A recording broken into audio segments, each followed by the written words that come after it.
Boa noite a todos. Por mais uma noite estamos reunidos virtualmente para ouvir uma porção da Palavra de Deus. Queria deixar com os irmãos uma passagem pequena, conhecida também, neste momento. Ela se encontra em Salmos, capítulo 86, e os versículos do 8 ao 10. E nos diz assim: Nenhum dos deuses é comparável a ti. Senhor, nenhum deles pode fazer o que tu fazes. Todas as nações que tu formaste virão e te adorarão. Senhor, glorificarão o teu nome, pois tu és grande e realizas feitos maravilhosos. Só tu é Deus. Não há Deus como o nosso Deus, nem tão poderoso quanto o mesmo. Nessa leitura que nós tivemos, nós podemos ver que o salmista exaltou o nome do Senhor, mostrando que só Ele é soberano, só Ele é grande, só Ele é o Deus verdadeiro. E nós devemos ficar gratos, pois temos esse Deus ao nosso lado. E por tudo que Ele tem feito e vai fazer em nossas vidas. Estamos passando por momentos diferentes, momentos difíceis, e nós temos a certeza de que Deus está agindo nas vidas das pessoas. Tivemos muitas perdas, sim, tivemos muitas complicações, mas conseguimos ver a mão de Deus agindo em muitos locais, em muitas pessoas e de muitas formas. E quero deixar essa passagem para os irmãos, para que nós possamos nos firmar, lembrando que o Deus Todo-Poderoso está conosco. E devemos lembrar disso a cada dia, não só nesse período que estamos passando, mas também durante todas as nossas vidas. Então, que nós possamos guardar isso em nossos corações e nos lembrar a cada dia que o nosso Deus é o verdadeiro Deus. Agora eu vou estar fazendo uma oração para dar lugar ao irmão que vai trazer a mensagem, e logo após vamos ouvir alguns louvores pelos irmãos. Senhor Deus e Pai, muito obrigado, Senhor, por mais essa oportunidade que o Senhor nos deu nesta noite de ouvir a Tua palavra, Pai. Somos gratos, pois mesmo não podendo estarmos todos no templo, aqueles que não podem ir, podem estar ouvindo a Tua palavra.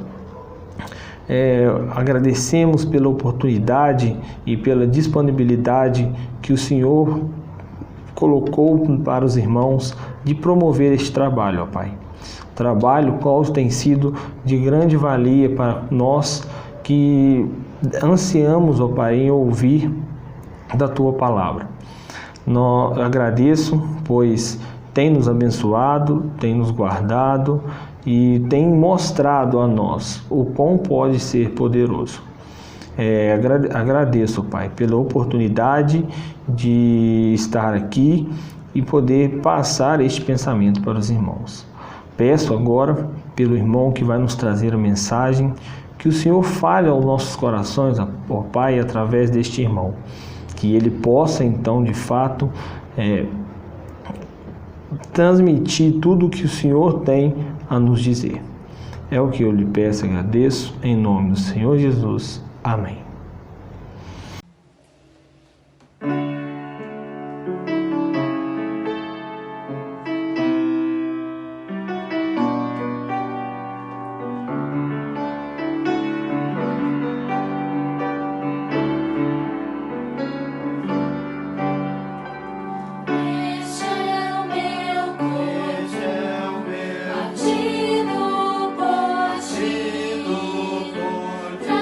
Salva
Boa noite, irmãos. É um prazer estar aqui mais uma vez para juntos ouvirmos mais um pouco, da palavra do Senhor, aprendermos mais um pouco. É um prazer muito grande estar aqui, mais essa transmissão através do YouTube, e que o que for dito hoje, a palavra que vamos falar aqui, que possa tocar no seu coração, que você possa entender quão grande é o amor de Deus para com as nossas vidas. E eu gostaria de compartilhar o texto que está em Mateus 27, será projetado, gostaria que os irmãos acompanhassem comigo. Nos diz assim: logo a seguir, os soldados do governador, levando Jesus para o pretório, reuniram em torno dele toda a corte, despojando-a das vestes, cobriram-o com um manto escarlate, tecendo uma coroa de espinhos, puseram-na na cabeça, e na mão direita um caniço, e ajoelhando-se diante dele, escarneciam, dizendo: Salve, Rei dos Judeus! E cuspindo nele, tomaram o caniço e davam-lhe com ele na cabeça.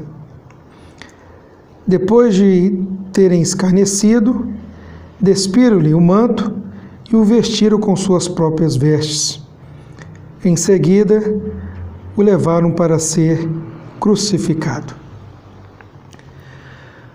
Muito bem, esse é um dos momentos, podemos dizer que mais constrangedores da pessoa do Senhor Jesus. Imagina bem, ele já havia cumprido o seu ministério, já tinha feito milagres, maravilhas, ensinado, pregado, agora ele estava ali, preste para ser morto, para ser crucificado, mas antes disso ainda, os soldados do governador, eles vão escarnecer de Jesus, zombar de Jesus.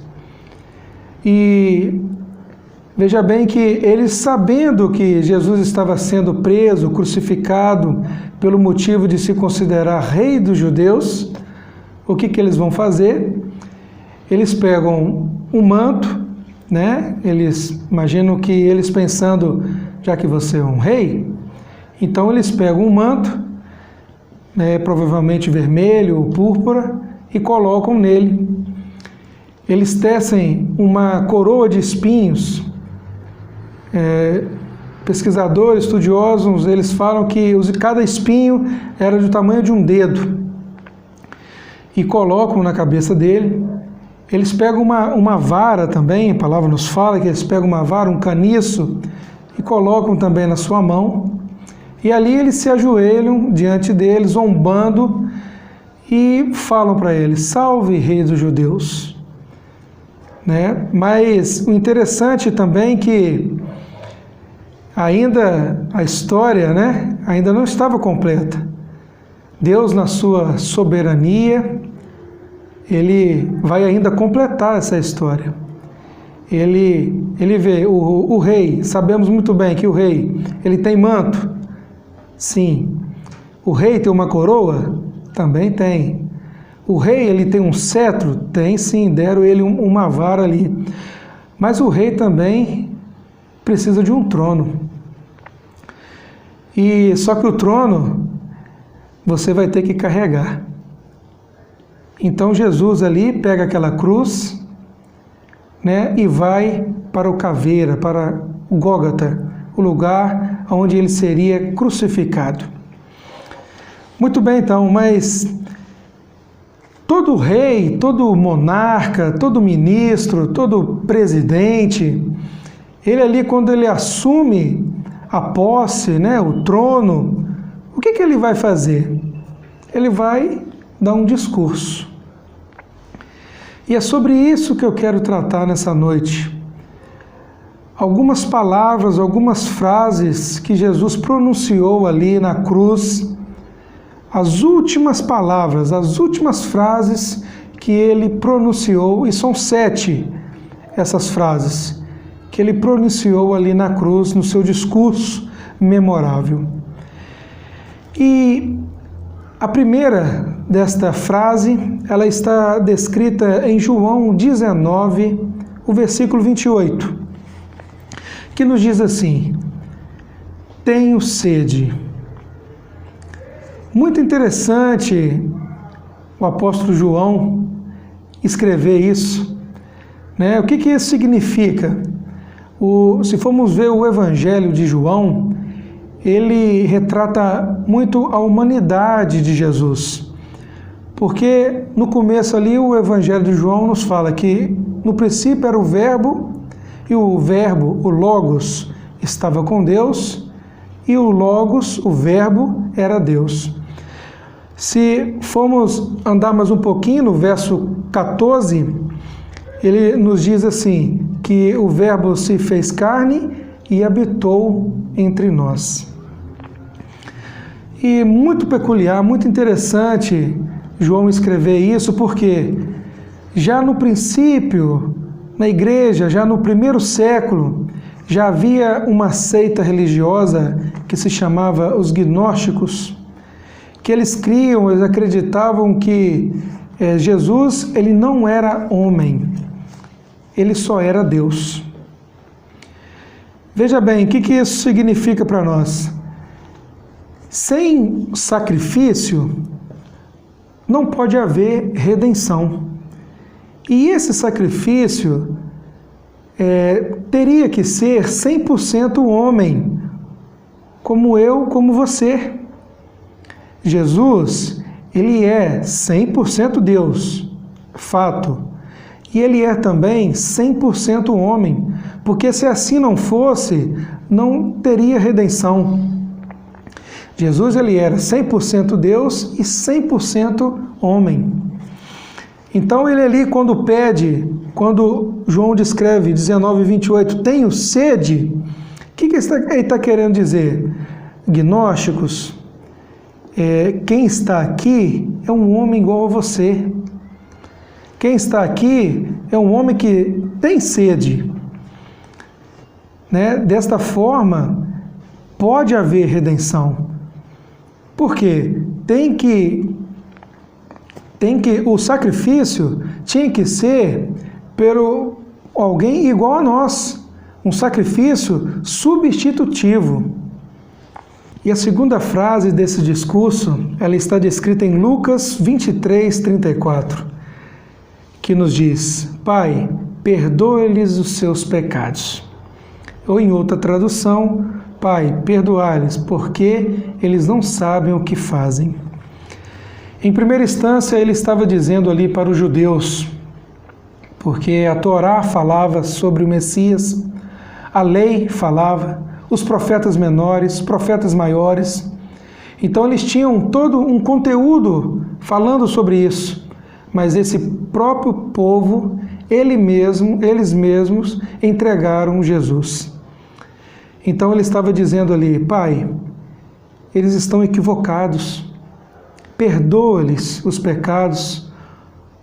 Ou de outra forma, Pai, expia-lhes os seus pecados. Veja bem que é uma situação em cadeia, da primeira frase para a segunda. A primeira frase: Pai, está aqui um homem, o sacrifício está aqui. Agora, sendo o sacrifício está aqui, agora os seus pecados podem ser expiados. Pai, expia-lhes os pecados, perdoa-lhes, Pai. Agora, os pecados, eles podem ser removidos. Agora, você pode ser perdoado. O que em Romanos 3 a palavra nos diz? Que todos pecaram e destituídos foram da glória de Deus. Você agora não precisa mais morrer. Os estudiosos falam que ele não estava só estendendo este perdão para os judeus, mas sim, ele estava estendendo esse perdão para Maria, para o João, para o Tiago, para o Mateus, para todos nós, não somente para os judeus.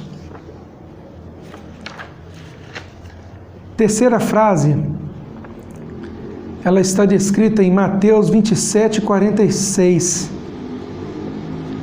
É uma das frases mais bonitas, que nos diz assim: Elohim, Elohim, lama sabachthani. Deus meu, por que me desamparaste? Veja bem, uma vez que o sacrifício estava ali, tenho sede, sou um homem igual a você, agora pode haver a expiação dos pecados. Mas muito bem, mas agora com essa frase, Deus meu, por que me desamparastes? Sabe o que isso significa? Toda transgressão recebeu um justo castigo. Jesus não podia simplesmente passar uma borracha no seu pecado. Jesus não podia simplesmente só cobrir, tirar o pecado de você. Ele tinha que pagar. Por quê? A justiça de Deus tinha que ser satisfeita. A justiça de Deus, ela tinha que satisfazer a justiça de Deus, porque nós quebramos a lei do Estado. A gente quebrou a lei do Estado, o céu. E o que o céu, o Estado, ele exige? A morte do condenado. A morte do condenado. E quando ele fala ali, Deus meu, por que me desamparastes? Jesus estava sofrendo a ira de Deus sobre os seus ombros, o que era para nós sentir. Ele estava sofrendo a cólera de Deus. Os puritanos dizem que ele estava sofrendo ali a angústia, o inferno no seu coração. A sua alma estava sofrendo, porque ele estava sem a presença favorável do Pai. Quarta frase do seu discurso memorável, que está descrita em João 19:30, que nos diz assim: está consumado. Ou na palavra grega, tetelestai. Veja bem, uma vez que a justiça de Deus foi satisfeita, foi tudo pago, tudo está finalizado, acabou. Tetelestai. Está tudo consumado. E a palavra tetelestai, ela era usada em 3 situações. No seu original, no grego, ela é usada em 3 situações. Primeira situação, quando um pai dava uma ordem para o filho, isso é muito interessante. Aí o filho cumpria todas aquelas ordens que o pai deu para ele, ele chegava no final, papai, tetelestai. Deus, ele deu uma ordem para o seu filho Jesus, vá e cumpra o plano da redenção. E o que ele fez? Ele pegou o plano, colocou debaixo dos braços e lá naquela cruz ele bradou, tetelestai. Glória a Jesus por isso. Segunda situação, era usada quando numa agência bancária você pagava a sua última promissória, sua última prestação. E ali o agente bancário, ele carimbava no seu contrato ali, na sua promissória, tetelestai. Nós tínhamos uma dívida impagável. Não temos como calcular essa dívida que tínhamos. Jesus ali na cruz, ele pegou todas as nossas dívidas, os nossos pecados, e pregou ali na cruz também e carimbou tetelestai, está pago. A dívida da raça humana está paga. A raça humana redimida, está tudo pago. Terceira situação.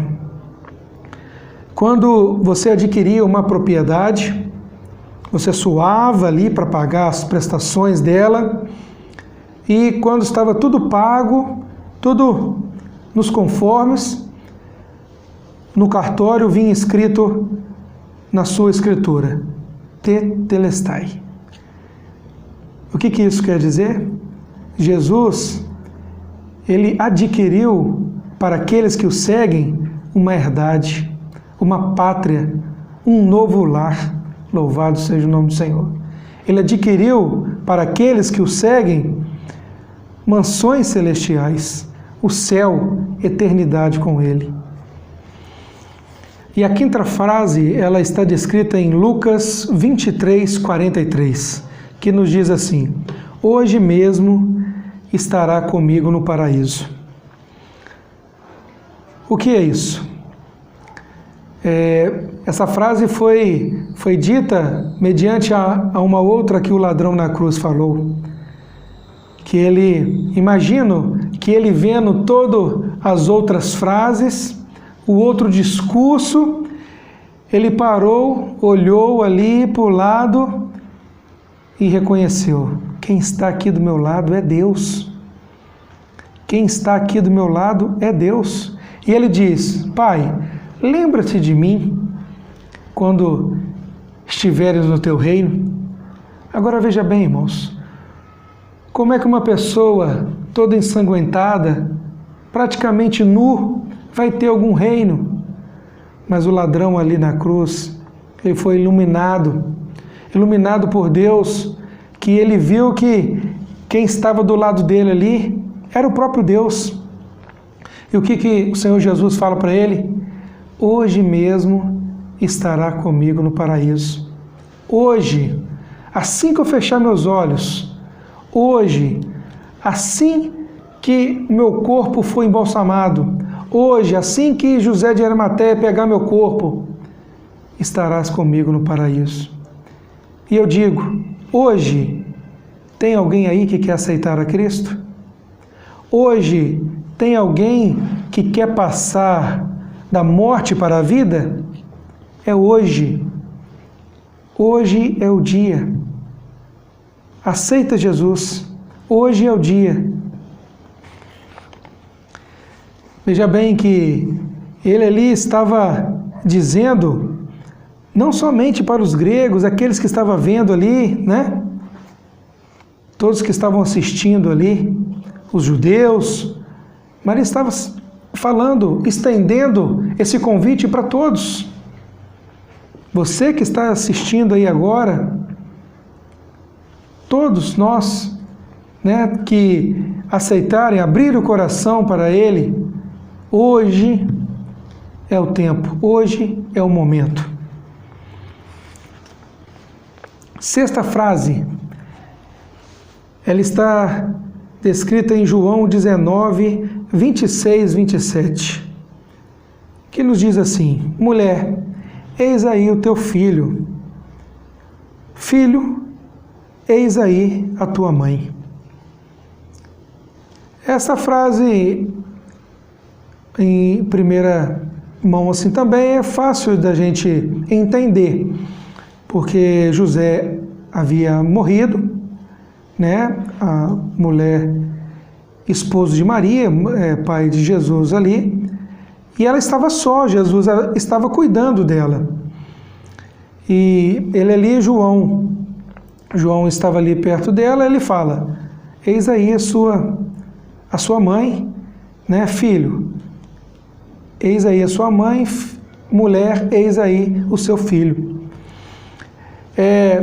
Há uma distorção desse trecho da Bíblia, que a Igreja Católica Romana usa esse trecho para dizer que a igreja foi entregue nas mãos de Maria, como se a Maria fosse a mãe, e Jesus ali falando, né, que eis aí o seu filho, João, membro da igreja.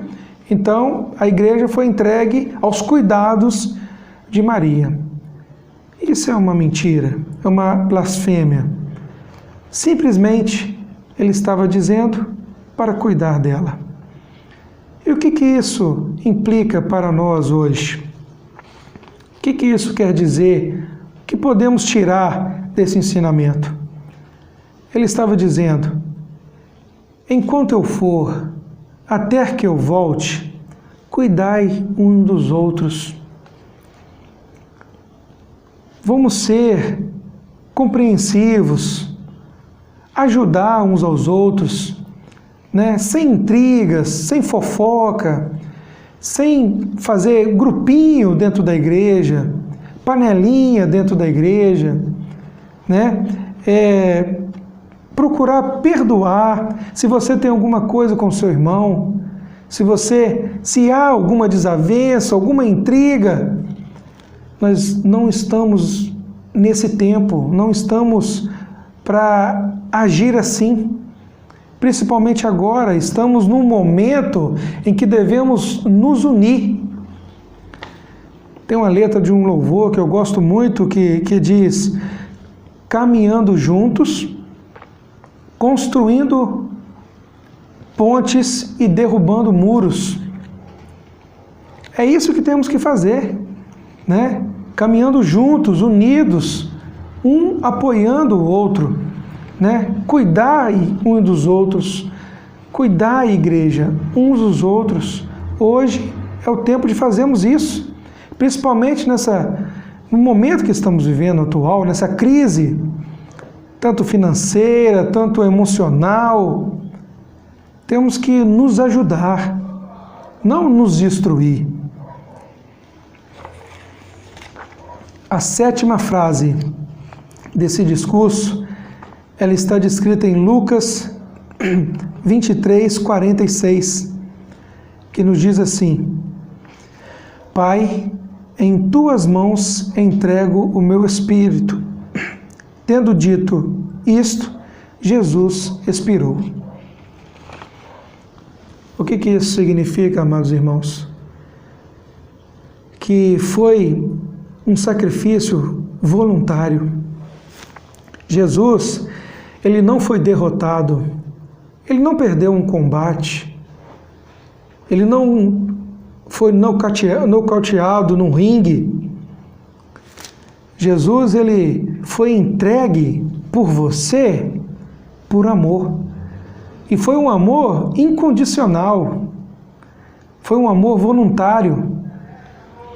Em João 10:17, um texto que eu vou ler, que nos diz assim: Por isso o Pai me ama, porque eu dou a minha vida para a reassumir. Ninguém a tira de mim. Pelo contrário, eu espontaneamente a dou. Tenho autoridade para entregar e também para reavê-la. Este mandamento recebi de meu Pai. Não é maravilhoso? Jesus, ele se entregou por nós por amor. Simplesmente por amor. Pense nisso. Tudo que tínhamos que receber, o preço do nosso pecado era a morte. Ele se fez homem, ele se colocou no nosso lugar. Pai, expia-lhes o pecado. Ele sofreu a justiça de Deus, sofreu a ira de Deus implacável. Ele finalizou toda a sua obra, está consumado, finish, acabou. Os portões do céu estão abertos para aqueles que aceitarem e seguirem Jesus. E ele nos ensina para cuidarmos uns dos outros. E ele finaliza falando que fez isso por amor da sua vida, para que você tenha a vida eterna. Pense nisso, que essa palavra possa entrar no seu coração, você possa meditar em cada frase, em cada momento que foi dito aqui, para que o Senhor possa mudar a sua vida nessa noite. Amém. Agradecemos então ao irmão pela mensagem que ele nos trouxe e agradecemos a Deus também por ter nos dado a sabedoria ao irmão de preparar o que ele nos disse. Agora, que nós possamos guardar isso que foi dito aos nossos corações e que possamos terminar o nosso domingo com o coração cheio, repleto do Senhor e do que foi nos dito. Agora vou estar fazendo uma oração e logo após vamos ouvir mais alguns louvores para terminar então o nosso momento. Senhor, Deus e Pai, muito obrigado, Deus, por mais este momento que passamos, Senhor. Que Tu possa estar nos abençoando no restante deste domingo, Senhor. E que tudo possa correr normalmente em nossas vidas na semana, Pai. Que o Senhor possa estar abençoando cada um, possa estar guardando a semana de cada um, Senhor. E agora, peço que o Senhor abençoe as nossas vidas e que nós possamos então, ó Pai, colocar em prática tudo o que nos foi dito nesta noite. Que o Senhor possa abençoar cada um de nós e agradeço por ter nos dado a oportunidade de ouvir a Tua palavra. É o que eu lhe peço e agradeço em nome do Senhor Jesus. Amém.